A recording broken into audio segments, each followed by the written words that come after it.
पड़ जाएगी तो गड़बड़ हो जाएगा। तो इसी तरीके से जो रूमन है, जो पेट का हिस्सा है, जिसमें चारा भरा रहता है, बाहर जाके बात, जिसमें चारा भरा रहता है, जो रूमन है, जिसमें सारा चारा स्टोर रहता है, उस स्टोर का जो शरबत होता है, पेट का जो शरबत रहता है, उसकी रेंज होती है 5.5 से 7 तक। 5.5 से 7 तक उसकी रेंज होती है। अगर वो रेंज 7 मैक्सिमम है, अगर 7 से ऊपर चली जाएगी तो एल्कोसिस हो जाएगा और 7 से नीचे आ जाएगी तो एसिडोसिस हो जाएगा। ये सारी चीजें आपको जाननी चाहिए। तो जब भी कोई भैंस 8 दिन से 10 दिन से चारा नहीं खा रही है, बहुत लोगों ने ट्रीटमेंट में मुझसे पूछा है, 1-2 ही लोगों ने ये टॉपिक डाला था। बहुत लोगों ने मुझसे एक ही बात पूछी है कि सर डायग्नोसिस बताइए, बॉडी कोड का कैसे डायग्नोसिस करते हैं, कंजक्टिवा कैसे देखते हैं, ब्लड कैसे देखते हैं, रूमन को कैसे देखते हैं, कैसे डायग्नोसिस करेंगे बीमारी को। बहुत से लोगों ने मुझसे ये सवाल दागे हैं, पूछे। लेकिन मैंने फिर भी एसिडोसिस को चुना, क्योंकि जिसने एसिडोसिस समझ ली, जिसने एल्कोसिस समझ ली, तो उसने डायग्नोसिस करना ही सीख लिया। क्योंकि 90% जो रूमिनेंट्स हैं, उनकी जो मेजर प्रॉब्लम है वो यही है, ना उन्हें गलघोटू है, ना उन्हें प्रोटोजोआ है, उन्हें कुछ भी नहीं है, उनको एसिडोसिस या एल्कोसिस है। जिस बंदे ने एसिडोसिस को समय से पहचान लिया, जिस इंसान ने एल्कोसिस को सही समय से पहचान लिया और जरा सारे देसी फार्मूले से उसको करेक्ट कर लिया, वो भैंस पूरे चारे पे 3 दिन के अंदर आ जाएगी। लेकिन होता क्या है कि लोग जो भी देखते हैं वो एंटीबायोटिक की भरमार करते हैं, लीवर टॉनिक की भरमार करते हैं, ये नहीं देखते कि आखिर ये बीमारी क्या है। तो हमने इस टॉपिक को इसलिए चुना कि ये इस वक्त हर शहर में ये बीमारी मिलेगी। क्यों मिलेगी, कोई बता सकता है? शादी का मौसम चल रहा है, तो जो शादी का बारदाना बचेगा, उस बारदाने का नाम क्या होगा? रसगुल्ला। और रसगुल्ले का जो सामान बचता है वो पिला देते हैं गाय को। तो गाय के अंदर क्या चीज बढ़ गया? शुगर बढ़ गई। जब शुगर बढ़ गई तो क्या होगा? एल्कोसिस, एसिडोसिस, एसिडोसिस। तो क्या सिम्टम्स आएंगे मैं बताऊंगा। मैंने इतनी गायों को ठीक किया है, बिल्कुल सर्रे जैसे सिम्टम्स आते हैं। आप 10 किलो चाशनी पिलाने के बाद गाय की वीडियो बनाना, जो सर्रे के टिप्स।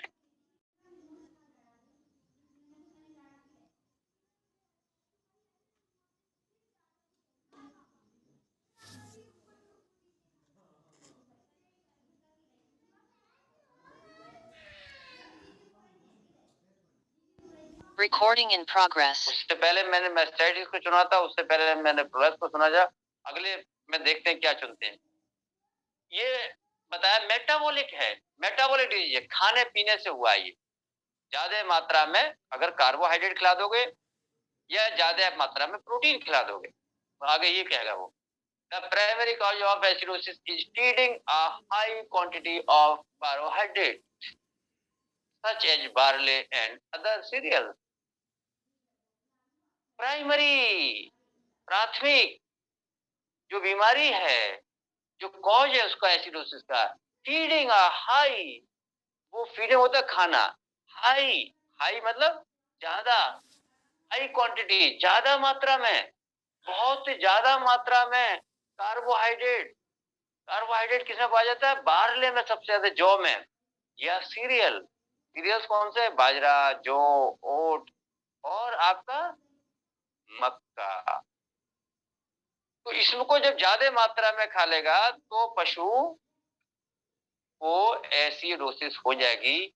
या फिर जब शादी हो रही है, शादी में बचे हुए चावल, शादी का बचा हुआ मीठा, शादी की बचे हुए जलेबी, जलेबी की चाशनी खाने के बाद भी एसिडोसिस, एसिडोसिस, एसिडोसिस हो जाएगी।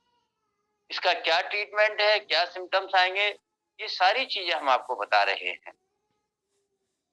मैंने आपको कहा कि एसिडोसिस का ट्रीटमेंट हर इंसान कर सकता है। बड़ी बात ये है कि इसको 10 रुपए में कैसे ठीक किया। आज मेरे साथ मेरी पूरी टीम थी। उसने वो भगोना भी दिखाया था जिस भगोने में उसने 15-20 किलो बारह जौ बाजरा खिलाया था। वो गाय भी पड़ी हुई थी। जिन लोगों ने मुझसे ये पूछा था यूट्यूब पे, जिसने तो बहुत क्रिटिसाइज किया था कि सर आपने इसका ट्रीटमेंट नहीं बताया, उस गाय की वीडियो भी आज मैं चलाऊंगा। वो गाय जब पहले कैसी थी और बाद में क्या कैसी हुई, क्या हुआ, वो सारी मैं दिखाऊंगा आपको। पहले आप पूरी एक एक तरीके से चीज समझ। 100+ लोग नहीं हुए अभी, 130। रोज हमारा परिवार बढ़ रहा है। इस तरीके से प्रोडक्शन हो रहा है जैसे हमारे यहाँ काविंग का सीजन जब चलता है अक्टूबर नवंबर में, भैंस ब्याती हैं तो उस टाइम से बहुत सारे बच्चे मिलते हैं। ठीक उसी तरीके से हमारे यहाँ हमारे परिवार, ऑनलाइन परिवार का जो हालात बढ़ रहे हैं, अगर इसी तरीके से बढ़ते चले गए तो मैं समझता हूँ कि एक दिन वो दिन दूर नहीं होगा कि हमें जूम ऐप को ये चैलेंज करना होगा। जूम ऐप हमें बुला के कहेगा कि ये पहला ऑनलाइन क्लास है जिसकी स्ट्रेंथ लाखों में पहुंच चुकी है। क्योंकि मेरा मिशन हर दिल, हर गाँव में पहुँचना है। मेरा मिशन हर भैंस को कनेक्ट करना है और लोग कनेक्ट तब हो पाएँगे जब वो कनेक्ट हो पाएँ, और कनेक्ट तब हो पाएँगे जब हम सही से सही जानकारी उनको दे पाएँ। सही जानकारी का प्रयास मेरा रहता है, इसीलिए मैं लोगों से जुड़ता हूँ, लोगों को समझाता हूँ। मिस्टर चंदन, आज मैं कुछ ज़्यादा ही स्मार्ट लग रहा हूँ। इससे क्या फ़र्क पड़ेगा स्मार्ट ना भी लगूँ तो? फ़र्क पड़ता है। देख फ़र्क पड़ता है। आपको अंदर से लगना चाहिए कि मैं स्मार्ट हूँ। लोग क्या कहते हैं इससे छोड़ दो। चंदन तो आप अपने आप को ये समझा करो कि मैं दुनिया का सबसे स्मार्ट हूँ। एक ने दावा कर दिया, देखो मैं कहाँ पढ़ा रहा हूँ, मैं भूल नहीं जाऊँ। एक ने ये दावा कर दिया, बड़ा काला-सा था, बड़ा फुतरा था, बड़ा काला था, बड़ा भोला था। बीच महफ़िल में उसने खड़े होके माइक उठाया और ये कह दिया दुनिया का सबसे खूबसूरत इंसान मैं हूँ। लोग हँसने लगे, लोग तालियाँ बजाने लगे कि दुनिया का सबसे स्मार्ट, सबसे खूबसूरत आदमी मैं हूँ। फिर उसने कहा कि दुनिया का सबसे स्मार्ट आदमी मैं हूँ, तो लोग खड़े हो गए। बोले कैसे? तो बोले मैं साबित करता हूँ। इस बात को मेरी माँ से जाके पूछो। मेरी माँ ये कहती है कि दुनिया का सबसे स्मार्ट मेरा बेटा है। माँ की नज़र से जब मुझे माँ देखती है अपनी नज़र से, तो मुझसे ज़्यादा खूबसूरत नहीं। नज़र कौन-सी आपको देख रही है? आपको अगर आपकी माँ ने देखा है तो आप दुनिया के सबसे खूबसूरत हैं। अगर आपको आपके चाहने वाले ने देखा है तो उसकी नज़र में, जो मेरे भक्त हैं, मेरे चाहने वाले हैं, तो उनकी नज़र में तो मैं स्मार्ट ही हूँगा, क्योंकि वो मेरे अंदर हर स्मार्ट चीज़ देखेंगे। और जो नेगेटिव लोग हैं वो मेरे अंदर हर चीज़ नेगेटिव। आपको कोशिश करनी चाहिए कि आप लोगों के काम आ सकें। अभी लोग यूट्यूब पे वार्निंग दे रहे हैं। लोग कह रहे हैं कि सर आपने तो पैसा कमाने का प्रोफ़ेशन बना लिया। मैंने कहा वो दुनिया में कौन-सा आदमी है जो पैसा नहीं कमाना चाहता, लेकिन वो पैसा गलत तरीके से कमाता है। शराब बेच के भी पैसा कमाया जा सकता है और दवा बेच के भी पैसा कमाया जा सकता है। लेकिन दोनों का फ़र्क है, शराब बेच के घर बर्बाद होता है और दवा बेच के घर का आबाद होता है। तो आप चाहो तो घर को आबाद कर दो, चाहो तो घर को बर्बाद। हम जब लोगों से ये कहते हैं कि हम पढ़ाकर अगर 2 पैसे ले रहे हैं, पैसा लेने का उद्देश्य ये नहीं है कि हम इस पैसे से बहुत अमीर बन जाएँगे। पैसा हम इसलिए ले रहे हैं ताकि आप हमारे सम्मान में खुश रहें।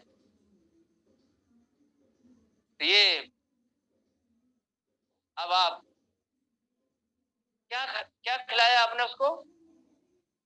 मिठाई खिला दी, गुड़ खिला दिया, चीनी खिला दी, शक्कर खिला दी, मक्का खिला दिया, बाजरा खिला दिया, तो ये कंडीशन डेवलप हो गया एसिडिटी। अब क्या होगा? सिम्पटम्स क्या आएँगे? The Roman stop working. Roman एकदम ठस हो जाएगा। फिर क्या आएगा?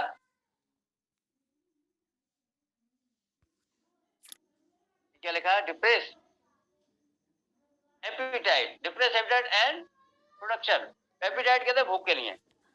डिप्रेस कम हो जाएगी, भूख कम हो जाएगी और प्रोडक्शन, दूध का प्रोडक्शन कम हो जाएगा। पुअर बॉडी कंडीशन पुअर हो जाएगी एंड वेट लॉस, और वजन कम होने लगेगा, टेम्परेचर रहेगा और लेथार्जी, मतलब थकावट महसूस करेगी। लेकिन जो लक्षण ये लिखवाए गए हैं, इनसे अलग हट के जो सबसे बड़ा लक्षण है वो मैं बताने वाला हूँ। इसको आप स्क्रीनशॉट सबका हम शुरू से बताएंगे, ले लीजिएगा। इससे अलग हटकर जो लक्षण है वो क्या है?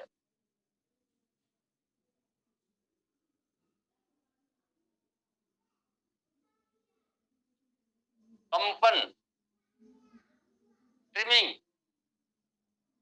High dose. अगर वो कंपन होगी, उठना बैठना करेगी, और क्या करेगी? उठना बैठने में तो बेचैनी होगी, उठना बैठना करेगी, कंपन होंगे, और क्या होगा? खास बात, सलाइवेशन में आने लगेगा, सलाइवेशन, लार,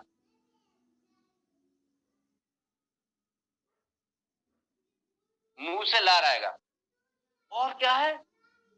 सीरियस हो जाएगी, भागेगी, इधर से उधर भागेगी,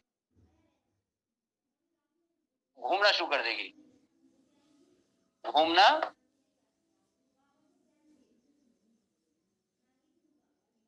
घूमना करेगी।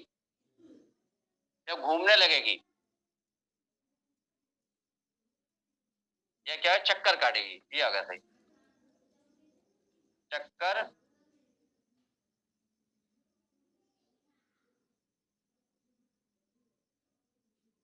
चक्कर लगाएगी, ऐसे ऐसे चक्कर ऐसा लगेगा जैसे ये कर रहा है। जब मैंने ऐसे पशुओं पे जाकर देखा कि गोल गोल घूम रही है, चक्कर काट रही है, उठना बैठना कर रही है, बेचैन हो रही है, ऐसा, ये तो सब किताबी चीजें हैं, ये तो हमने ऐसे ही लिखवा दिया है, लिखना तो पड़ेगा ही, लेकिन प्रैक्टिकली आपको क्या मिलेगा? ये मिलेगा, कंपन होंगे, ट्रिमिंग करेगी, कांपेगी, उठना बैठना करेगी, लार आएगा और चक्कर लगाएगी।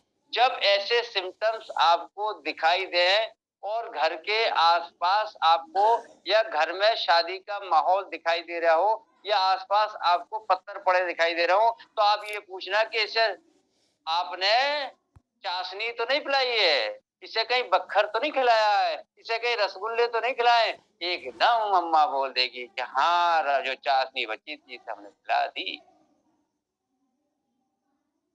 आपको जब डायग्नोसिस करना है तो उसके घर के हालात बहुत जरूरी हैं देखने।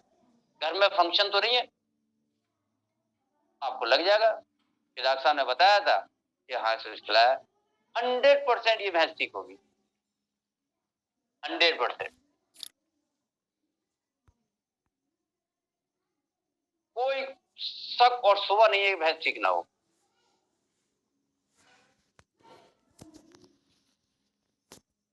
टेम्परेचर नॉर्मल है, सब नॉर्मल मिलेगा, गिर जाता है टेम्परेचर, बहुत ज्यादा टेम्परेचर में नहीं मिलता। अब क्या है, टेम्परेचर को इसका वो नहीं है, पैरामीटर नहीं है, कंपन, उठना बैठना करें। अब आप क्या करते हैं, आमतौर से स्क्रीनशॉट ले लें, आमतौर से लोग क्या करते हैं ऐसी कंडीशन में, इसको सर्रा समझकर बेरिन लगाते हैं, और उससे बड़ी गलती क्या करते हैं जिससे पशु मरता है, बहुत बड़ी गलती करते हैं उससे।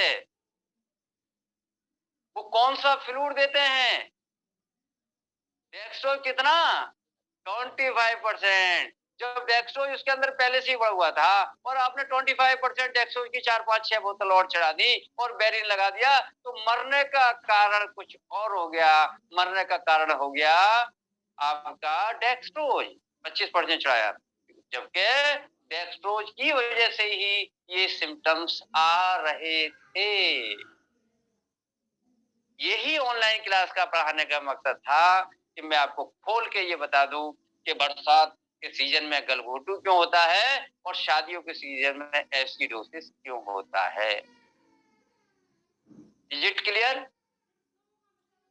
अब आपको एक सर्रा जब पढ़ोगे, ट्रिप्स जब पढ़ोगे, तो आपको ये पता रहेगा कि ट्रिप्स में भी ये लक्षण आएंगे, और ये हाई डोज या हाई रेट या हाइपर, क्या बोलेंगे इसको? हाइपो और हाइपे क्या क्या बोलते हैं? हाइपोमैग्नीसीमिया। हाइपर, हाइपो कम और हाइपर ज्यादा, तो इसमें क्या है? हाइपर, तो हाइपर क्या है, तो उसको क्या कहते हैं? ए हाइपोग्लाइसीमिया कैल्शियम कहते हैं, हाइपोकैल्शियम कैल्शियम कहते हैं। जब ग्लूकोज की मात्रा बढ़ जाए तो क्या कहेंगे? हाइपोकैल्शियम कैल्शियम कहते हैं। ग्लाइसीमिया नहीं बोलेंगे, है ग्लूकोज बढ़ गया, ग्लूकोज की मात्रा बढ़ रही है, हाइपरग्लाइसीमिया। ये देखने में छोटा लगता है और सारी बातें बता देता है, हाइपरग्लाइसीमिया। और एक होता है हाइपोग्लाइसीमिया। हाइपोग्लाइसीमिया काय में होता है?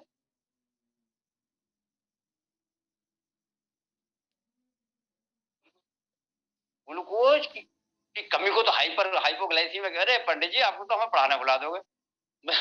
हाई हाइपरग्लाइसीमिया हुआ जब ग्लूकोज खिला दिया। हाइपोग्लाइसीमिया कब होगा? हाइपर तो उन्होंने बता दिया, शक्कर खिला दी और हो गया। हाइपो कब होगा, कम कब होगा? कोई बताया? पढ़ा चुका हूं मैं, तुम लोग कई बार होते जगह है।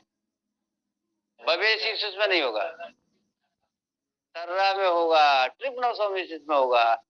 ट्रिपनोसोम जब ट्रिप्स होगा तो ट्रिप्स का काम क्या है? उसका जो खाना है, उसका जो राशन है, वही डेक्सोज है। वो डेक्सोज को खा जाएगा। जब डेक्सोज कम हो जाएगा तब भी उसके अंदर सिम्टम्स इसी टाइप के आए। तो हाइपरग्लाइसीमिया हो गया। हाइपरग्लाइसीमिया, ग्लूकोज लेवल एकदम बढ़ गया। तो ये स्क्रीनशॉट ले लो आपको। ट्रीटमेंट तो आपने लिखा ही नहीं है। अरे पंडित जी, चलो हम ही बता देते हैं। इसका ट्रीटमेंट क्या आएगा? मीठा सोडा, कुछ नहीं करना है। ये इसका पेन का मुंह मोटा है यार इसका, बस।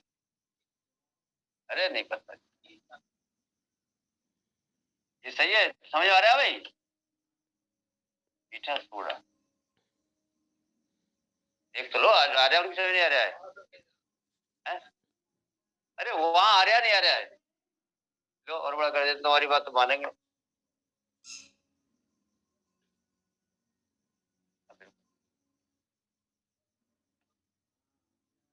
मीठा सोडा,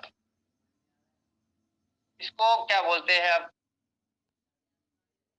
सोडा बाइकार या खाने वाला सोडा।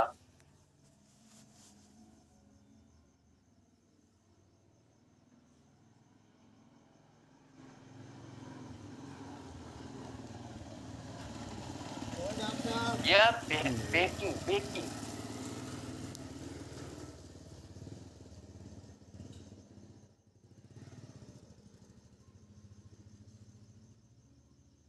बेकिंग सोडा, खाने वाला सोडा या सोडा बाइकार।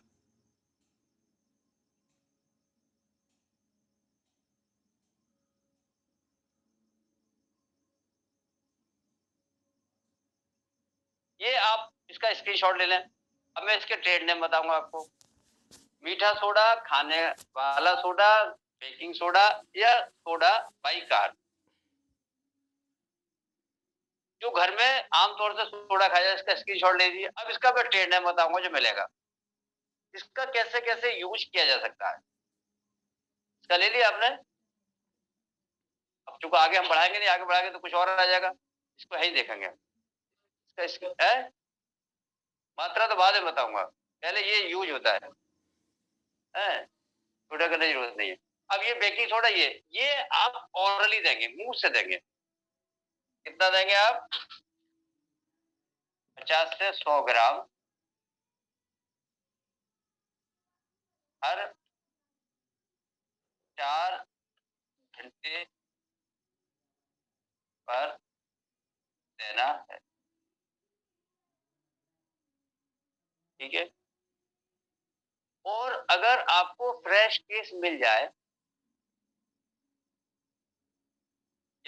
अभी खिलाया 2 घंटे बाद आपको मिल जाए, तो वही जो सूंडा है, पाइप जो है, उसको मुंह में डाल के आराम से निकाला जा सकता है। लेकिन 24 घंटे के बाद पाइप को ना डाला जाए, क्योंकि वो 24 घंटे के बाद सारी चीज ब्लड में पहुंच गई। जो मैंने गाय देखी है आज, जो हम देख के आए तो 15 दिन पहले देखी थी हमने, उसमें पाइप नहीं डाला था। एक ही सवाल था। आज हमारे साथ एक दार्शनिक साहब गए थे, उन्होंने कहा साहब इसमें आपने पाइप डाला था क्या? उनका एक ही सवाल है, पाइप डाल के घूमते कि जब इसने दाना ज्यादा खा लिया तो आपने पाइप क्यों डाला? उन्हें ये नहीं पता कि 4 दिन बाद पाइप डालोगे तो पेट में तो कुछ बचेगा नहीं, जो कुछ था पेट से डाइजेस्ट होकर ब्लड में पहुंच गया। अब तो आपको ब्लड का ट्रीटमेंट करना है। ये तो ये हो गया शुरू की अवस्था में। और अगर ब्लड में पहुंच गया तो क्या करोगे? इसका स्क्रीनशॉट ले लीजिए आप। ये ट्रीटमेंट तो ऑरली हो गया। अब आपको क्या करना है? अब आपको इंजेक्शन देना है। एक इंजेक्शन आता है, इंजेक्शन सोडियम बाइकार्बोनेट 25 ml का आता है। इसको आईवी देना है। एक इतने से क्या हो जाएगा? 25 ml से 10 ml से क्या हो जाएगा? काय में देना आपको इंजेक्शन RL 500 ml पर 100 kg पर जैसे कितने हो गए? 300 किलो वजन हो गया। कितनी बोतल हो गई? 3 बोतल। और 500 किलो हो गया तो 5 बोतल। पर ऐसे लिख लो आप, ऐसे भी मत लिखो, पर 100 में 2 3 3 लीटर ऐसे कर दो।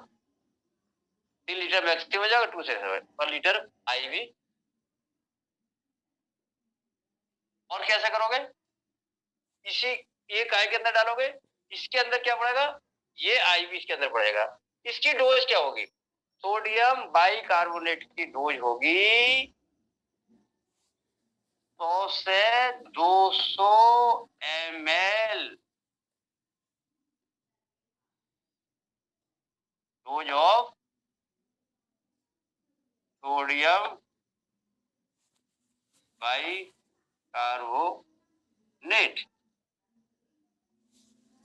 ये जो डोज है ये इस बोतल में पड़ेगी, 2 से 3 लीटर में पड़ जाएगी।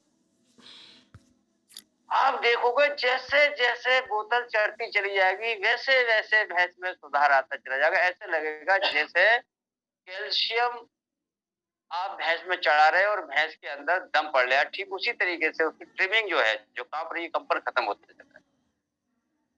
तो सोडा बाइकार आपको सोडियम बाइकार्बोनेट का इंजेक्शन आपको उसमें देना है और उसको ऑरली खिलाना है आपको। ये तो हो गया इसका परफेक्ट इलाज जो एसिडोसिस को खत्म करेगा।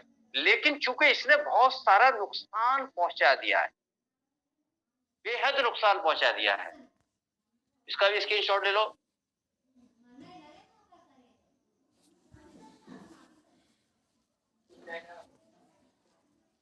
4 से 6 घंटे बाद मिलना